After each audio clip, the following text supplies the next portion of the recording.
ઓમ નમો નારાયણ. જય ગુરુ મહારાજ. મિત્રો, વિડીયો ધ્યાનથી જોજો ને સાંભળજો. 10 દિવસ નવરાત્રિ કરીને ઊભા થયા છીએ માતાજીના. તો અમે આપણા હિન્દુ ધર્મની અંદર અમને એક જાણવા મળ્યું અંદરથી કે ગમે એટલી નેતાઓ બૂમો પાડશી પણ હિન્દુ ધર્મ એક થવાનો નથી. ભોળોનાથ એક કરશે, આપણે નહીં કરી શકીએ. કેમ નહીં થાય? હિન્દુ ધર્મ નહીં, દરેક ધર્મની વાત કરું છું કે જ્યાં માંસ મટન જીવાત્માઓ ખવાતી છે એ ટોટલી દેશો નાશ હશે. ભારત દેશ જ એક એવો છે કે ત્યાં હિન્દુ શાસ્ત્ર ભગવાનો વસેલા છે. તો આપણા અહીંયા 70% પબ્લિક મોસારીમાં પહેરી ગઈ, વિદેશોમાં જઈને પહેરી ગઈ, ઇન્ડિયામાં પહેરી ગઈ. 70% માંસ મટન ચાલી રહ્યું છે.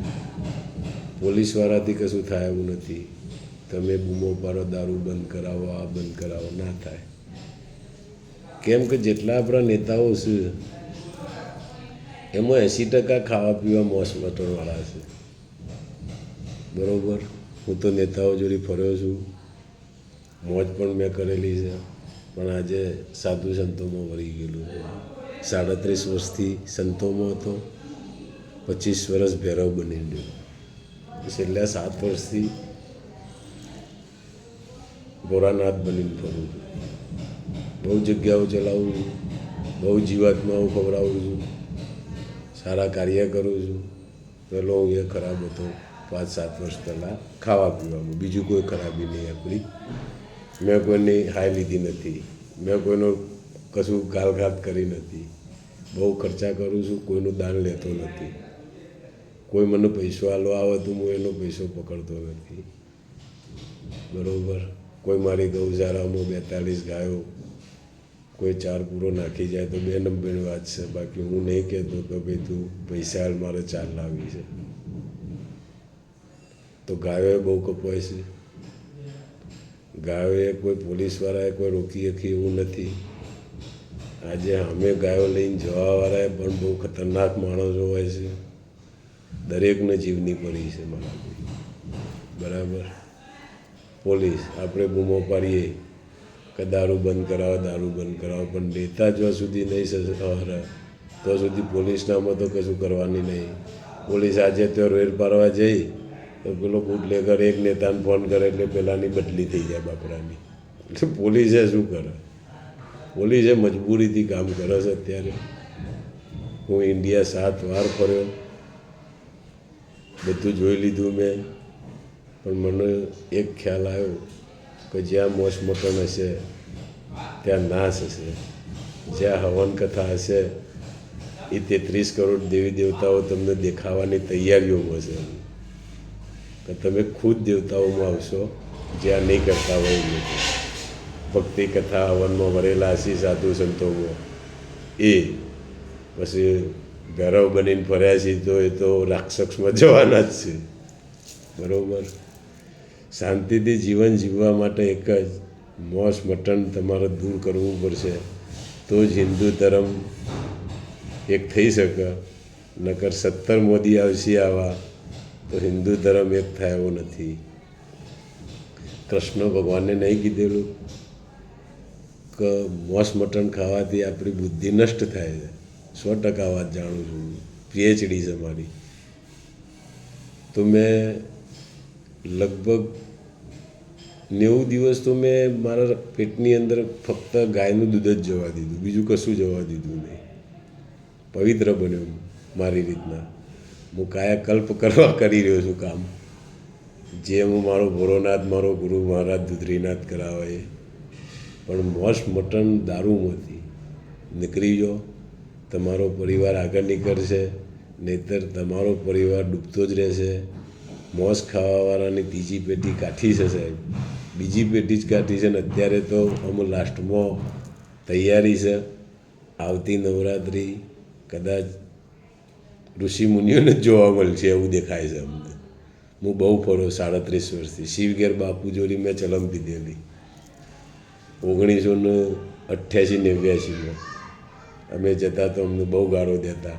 સાધને નહીં એ વખત જીપડું લઈને જતા ઇન્ટરવ્યૂ અને મળતા. એક મારા મિત્ર હતા એવા ડીગાભાઈ, એમને બહુ મને સલાહ આપી, બહુ સારા વિચારો આપ્યા. હજી 37 વર્ષથી મેં ગુરુ બનાવ્યા નથી. સમજો તમે, સમજવાની વાત છે. કેમ નથી બનાવ્યા કે હું 37 વર્ષથી આટલું ફરું છું, 35 વર્ષથી તો આખું ઇન્ડિયા ગુંદરું છું. તો મને કે સારા એવા વ્યવસ્થિત ગુરુ દેખાડ્યા નહીં. મારા ગુરુ શું દુધરીનાથ, મેં એમને દિલથી માનેલા છે. મારા પપ્પા જેવો છે 80-90 વર્ષના, તો હું એમનો ગુરુ માનું છું ને એ જ મારા ગુરુ છે. બરાબર. મેં હજી કોઈની કંઠી પહેરી નથી. મહાકાલની કંઠી છે મારા ભોળાનાથની, અને હું આ કાર્ય કરી રહ્યો છું. બરાબર. તો બીજું કંઈ કહેવું નહીં. ગમે એટલું થશે પણ દરિયા કિનારા સાફ છે, તમે જોઈ લેજો. બીજું કઠોળ ઘઉં તમે લઈ લેજો દોસ્ત, આજે ગમે ત્યારે ખરીદી લેજો.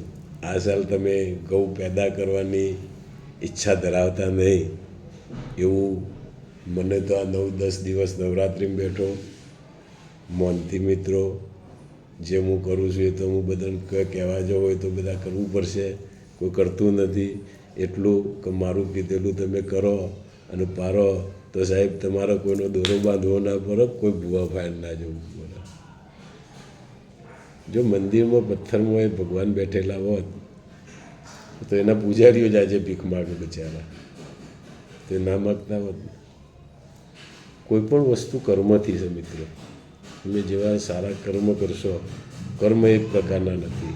કોઈકનું ખોટું વિચારો તો એ કર્મ ખરાબ છે, ખોટું કરો તો એ ખરાબ છે. કંઈ પણ 50 જાતના કર્મ છે. સારા કર્મથી જીવો આપણું બસ. દૂધ પીવો સારું, ગાય રાખો ઘરે, ના રાખી શકો તો બીજાના ત્યાં રખાઈને પણ ગાયનું દૂધ પીવો સારું. તો જ તમારું કામ, તમારું શરીર, તમારું ટોટલી સારું બની જશે. ઘર સારું બની જશે. હું કેવો હતો ઉત્તર ગુજરાત નહીં, ઓલ ઇન્ડિયામાં, ઓલ જિલ્લામાં ફરી ચૂકેલો માણસ છું હું, કે બાકી મૂક્યું નથી. બહુ લોકો મને ઓળખે છે, બહુ ફરી ગયો, બહુ સારી જગ્યાઓ લોકોને બનાવી આલી સાધુ સંતોમાં, અને લોકો કામ કરે છે. બરાબર. તો તમે લોકો મારી આગળની કહાની છોડો, આજની કહાનીનું જુઓ.